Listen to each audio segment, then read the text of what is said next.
Number 634943, the cases of State of Ohio versus Maurice Watson, Stefone Black, and Eddie Johnson. This will do them in that order. Is there anything the defense would like to say on behalf of Mr. Watson? Your Honor, briefly, you heard all the facts and circumstances surrounding this case. We had a jury waiver. There's nobody who knows the facts better than you. I know this court very well, and I'm confident that you will make an independent decision as far as the penalty that is going to be imposed on Mr. Watson. I certainly hope that the court would not punish him for exercising his constitutional right to go to trial. It was a brief trial. I doubt that he is going to have much to say on his own behalf at this point in the proceedings, Your Honor. He has indicated to me that he is indigent. He wants to pursue an appeal, and I'm sure the court will appoint another attorney on that and provide the transcript at the state's expense. He's been incarcerated for an extended period of time. I would ask the court to waive any court costs, and at the conclusion of the proceedings here today, I will have him sign an affidavit of indigency. But, Your Honor, there's not much to say other than he's 21 years of age. His criminal record is confined to one juvenile conviction.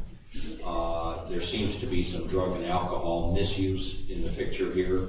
He was working at the time of the offense, and I'm certain that the court will take his age and relative lack of any involvement with the criminal justice system into account. Thank you. Mr. Watson, is there anything you'd like to say on your own behalf? No, sir, I just spoke with my kid. Thank you. On behalf of Mr. Black, is there anything you'd like to say on behalf of your client? Yes, Your Honor. Obviously, this has been a difficult case for the community as well as the court and all of the young men sitting at this table. I've had the opportunity to address the court at the time of Mr. Black's plea. He did accept responsibility, and moreover, he indicated to the court what I will remind on the record was that this was a situation that went completely awry. He never planned. This was not supposed to be some kind of gangland violence or shooting in the community, which unfortunately is what occurred. And thank goodness no one, the little girl, no one was killed or injured. In fact, Mr. Black perhaps has paid the most significant injury of all, given the fact that he was shot and is still undergoing treatment for the colostomy bag that resulted as a result of this incident. Mr. Black was carjacked a day or two prior to this incident at the gas station by two of the named victims in the case, and he was upset. They took his car and his money for his kid's Christmas, and he intended this situation to be some kind of just stopping the gangland violence that has been occurring at this gas station. We have asked the owner of the gas station who manages it to come, and I indicated to the court that I believe he's going to be arriving shortly. He left the gas station. And the only reason is not because he's denying any responsibility for this incident, but we wanted the court to get a picture because it's been described, and especially in the media, as if this is some kind of robbery, aggravated robbery, and that these events are what causes the neighborhood to be at risk. And we accept that Mr. Black was a part of an incident that was very dangerous and risky, and again, he's accepted responsibility. But what we want the court to also know is that this is his community, and he also lives there and has to face, as well as members of his family, the other violence that unfortunately was a part of this, and how he acted and what he did to try to stem what had been going on was obviously a mistake and unfortunate. He can only indicate to the court his sincere regret and his attempt. He was the first person to plead in connection with this case as far as the main defendants. He's been given the privilege by you to address his injuries and his medical attention, which are ongoing. He has a schedule for surgery on June 20th as a final procedure to repair the infection and the situation that occurred while in the jail since December of 2017. So, Your Honor, we would ask the court to consider the purposes of Ohio Revised Code 29 and the overriding sentencing. This is not the worst form of the offense, given the fact that fortunately no one was injured. It is a dangerous situation, and he has a minimum sentence of 9 years, which, given his injury as well as 9 years being away from his family, being able to work and support his kids, is a long time. We would ask the court to take all of those things into consideration, and we would ask you to consider the minimum sentence of 9 years or a sentence that is close, and we would indicate that a person who's charged with murder without any kind of aggravating factor would face a minimum sentence of 15, obviously with a life sentence. He's going to be on some kind of supervision and parole by the adult parole authority, certainly mandatory upon his release from jail. He does have minor children. He's active, involved in his life. Both his parents and his siblings are here in the courtroom. They have been a part of his life, and he feels not only has he let himself down, his family, but he has continued to have all of their support. So we would indicate to the court his regret, his responsibility for the actions in part that occurred in that day, and ask for leniency in your sentence. Thank you. Thank you. Mr. Black, is there anything you'd like to say on your own behalf? I would like to apologize to the court, to my community, to my family, and to the victims, and to everybody that's involved into this case. I'm taking responsibility of everything that happened, but it did not supposed to happen like that. And I regret that it happened like that. And I'm very sorry for the little girl being grazed. I'm very sorry for that. Thank you.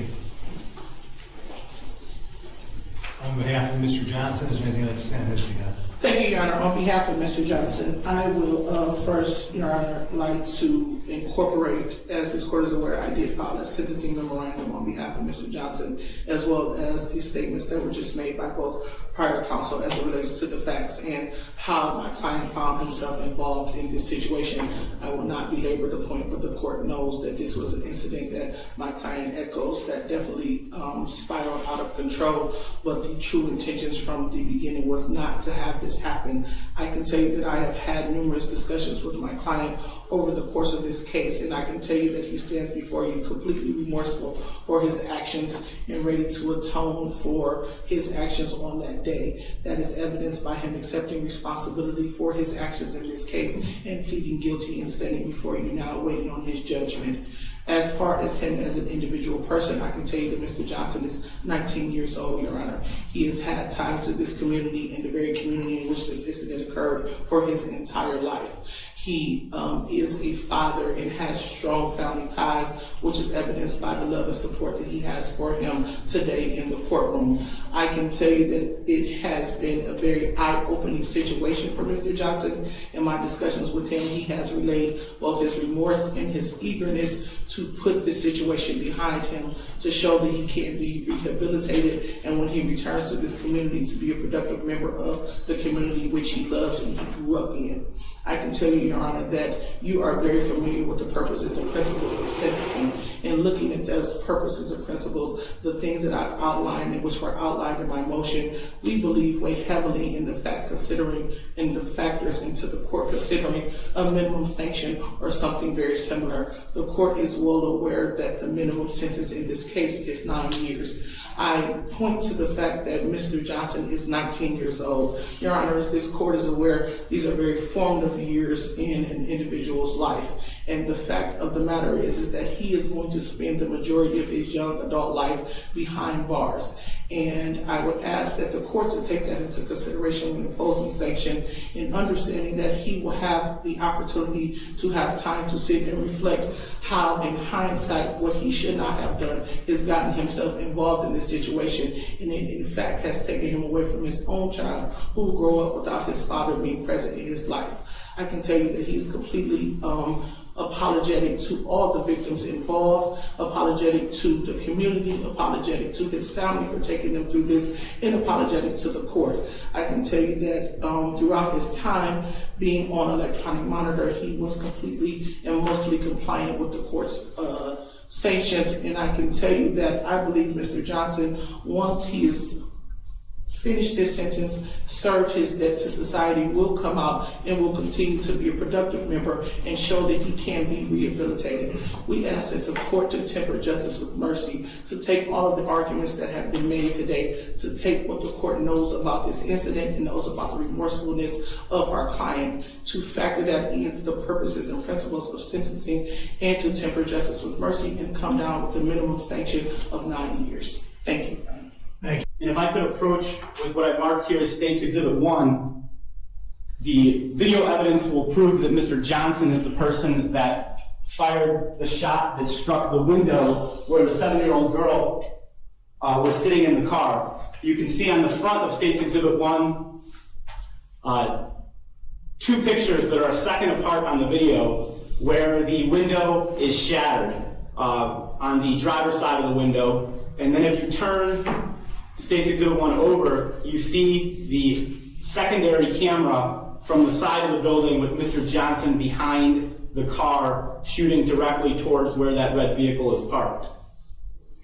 I take issue with what Ms. Ranke said. She claimed that nobody was seriously hurt. Perhaps she was, I don't know if she considered Clarence Moore as being part of this, but we know that Clarence Moore was shot in the back where the bullet exited his mouth.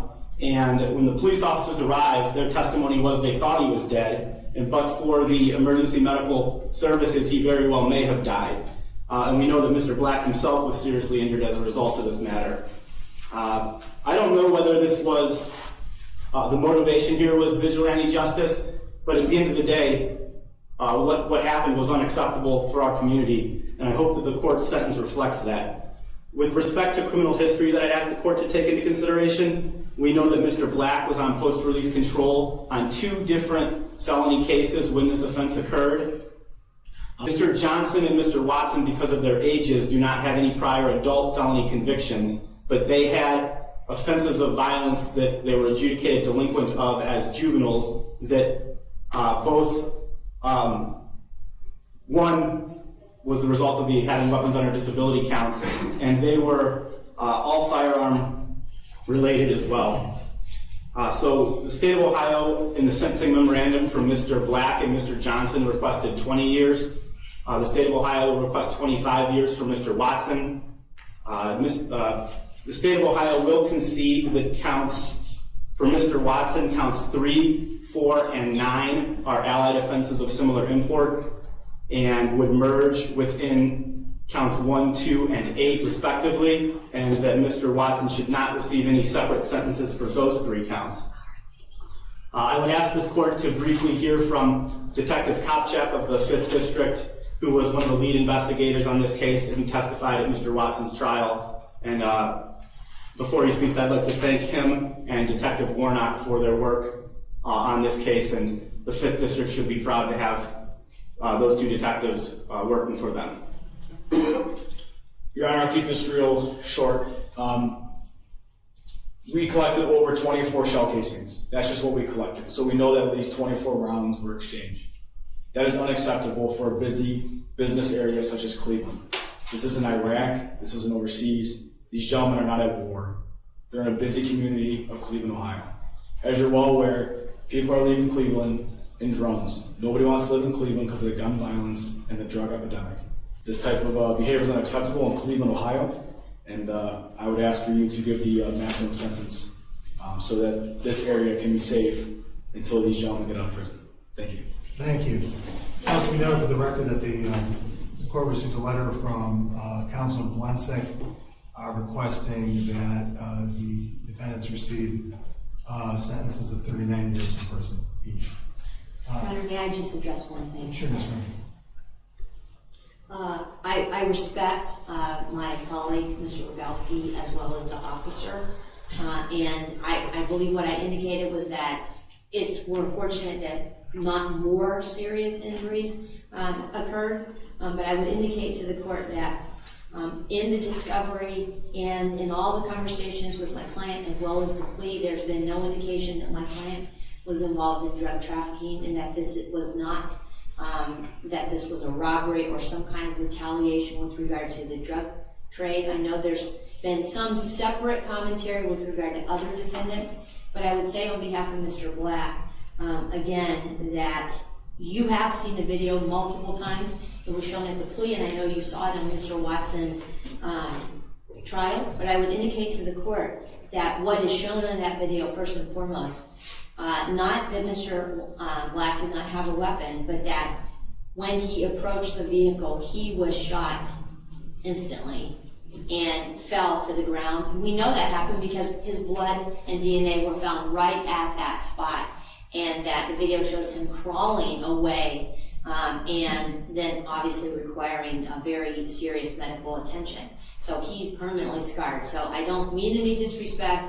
We don't want to in any way challenge that this was a dangerous situation, but the community and this gas station has been a hub with regard to other ongoing violent situations, and I don't want Mr. Black to be singled out as if he is the perpetrator for the problems in the city of Cleveland, and to that extent I would take exception. Thank you. Thank you. If I may, Your Honor, I'm not going to belabor, but I would just echo that with respect to where I do take issue with the colloquy particularly made by the detective, and that what appears to be an unfair imputation that the violence or issues with respect to that community is just going to end by incarcerating these individuals, particularly Mr. Johnson, for an extended period of time. I don't believe that that's consistent with this court's presiding over this community and presiding over Cuyahoga County and your knowledge of the violence with respect to the city of Cleveland, nor is it respective of the facts as it relates to this matter. We also will take issue, we understand what the state's position as to who was the cause of the injury or graze to the young lady that was injured with respect to this, Your Honor. But that is our position, the state of Ohio's position. Thank you. Not necessarily factual. Thank you. With regard to Mr. Watson, on April 17, 2019, the defendant was found guilty of 4 counts of aggravated robbery, all with 3-year gun specifications, 3 counts of felonious assault, all with 3-year gun specifications. All with 3-year gun specifications. Discharge of a firearm on or near a prohibited premises with a 3-year gun specification, and having weapons while under disability. These crimes are 4 first-degree felonies punishable by a prison sentence not to exceed 11 years, plus an additional mandatory consecutive 3 years in prison for the gun specifications, a fine not to exceed $20,000, or community control sanctions, 3 second-degree felonies, plus an additional mandatory consecutive 3 years in prison for the gun specifications on each count, a fine not to exceed $15,000, and a 3rd-degree felony punishable by a prison sentence not to exceed 36 months, a fine not to exceed $10,000, or community control sanctions.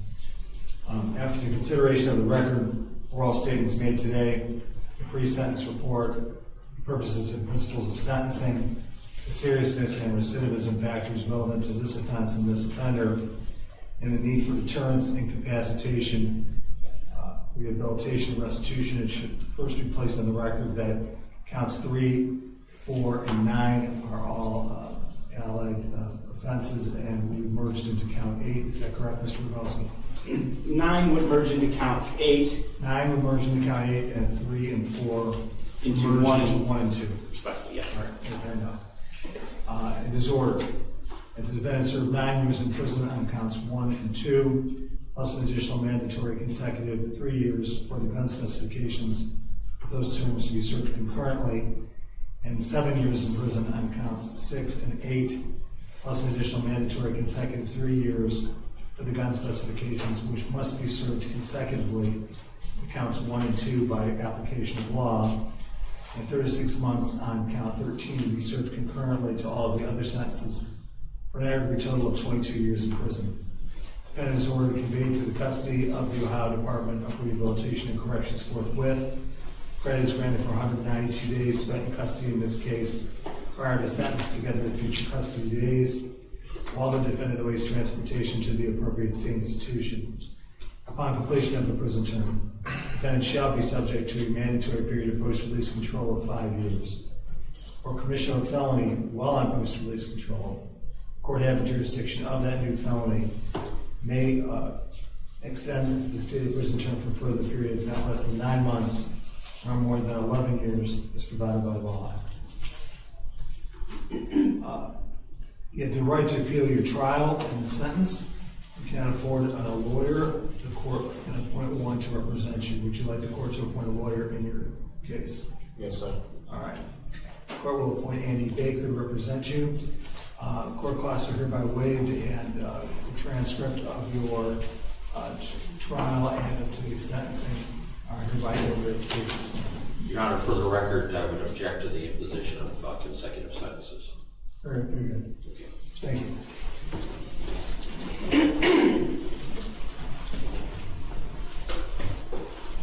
Mr. Black, March 4, 2019, defendant pled guilty to 2 counts of felonious assault, both with 3-year gun specifications. Discharge of a firearm on or near a prohibited premises with a 3-year gun specification and having weapons while under disability. These crimes are a first-degree felony, punishable by a prison term not to exceed 11 years, plus an additional mandatory consecutive 3 years in prison for the gun specification. A fine not to exceed $20,000 or community control sanctions. 2 second-degree felonies, plus an additional mandatory consecutive 3 years in prison for the gun specification on each count. A fine not to exceed $15,000, and a third-degree felony, punishable by a prison sentence not to exceed 36 months. A fine not to exceed $10,000 or community control sanctions.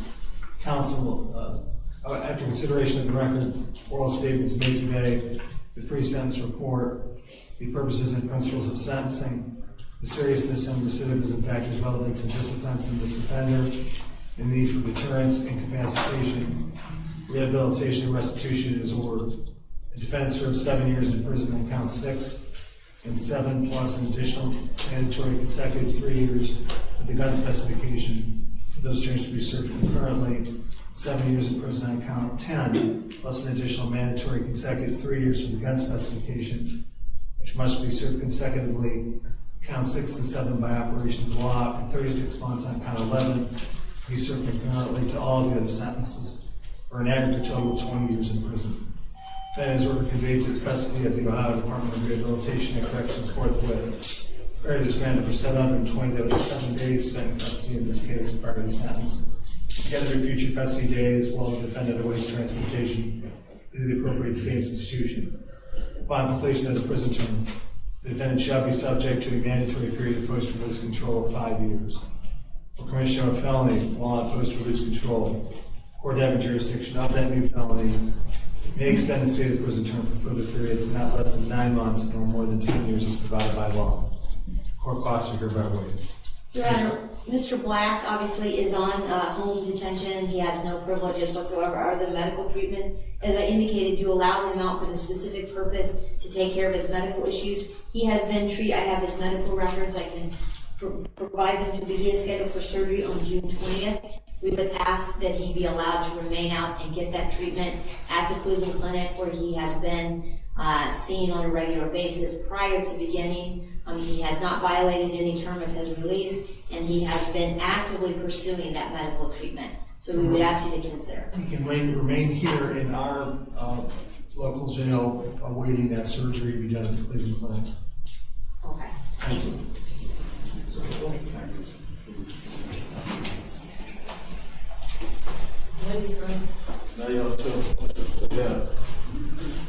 Mr. Eddie Johnson, on April 3rd, 2019, the defendant pled guilty to 2 counts of felonious assault, both with 3-year gun specifications, discharge of a firearm on or near a prohibited premises with a 3-year gun specification, and having weapons while under disability. These crimes are a first-degree felony, punishable by a prison term not to exceed 11 years, plus an additional mandatory consecutive 3 years in prison for the gun specification. A fine not to exceed $20,000 or community control sanctions. 2 second-degree felonies, plus an additional mandatory consecutive 3 years in prison for the gun specification on each count. fine not to exceed $15,000, any third-degree felony, punishable by a prison sentence not to exceed 36 months, fine not to exceed $10,000, or community control sanctions. After consideration of the record, oral statements made today, a pre-sentence report, the purposes and principles of sentencing, the seriousness and recidivism factors relevant to this offense and this offender, and the need for deterrence, incapacitation, rehabilitation, and restitution is ordered. Defendant served 7 years in prison on count 6, and 7 years in prison plus an additional mandatory consecutive 3 years for the gun specifications. Those terms to be served concurrently. 7 years in prison on count 10 plus an additional mandatory consecutive 3 years for the gun specification, which must be served consecutively to counts 6 and 7 by operation of law, and 36 months on count 11 to be served concurrently to all the other sentences, for an aggregate total of 20 years in prison. Defendant is ordered conveyed to the custody of the Ohio Department of Rehabilitation and Corrections forthwith. Credit is granted for 38 days spent in custody in this case prior to sentence, together with future custody days, while the defendant awaits transportation to the appropriate state institution. Upon completion of the prison term, shall be subject to a mandatory period of post-release control of 5 years. Commission of felony, while post-release control, court having jurisdiction of that new felony may extend the state of prison term for further periods not less than 9 months or more than 10 years as provided by law. Court costs are hereby waived. Thank you, counsel. Thank you, Your Honor. Thank you, Your Honor. Thank you, bro. All rise. Recommended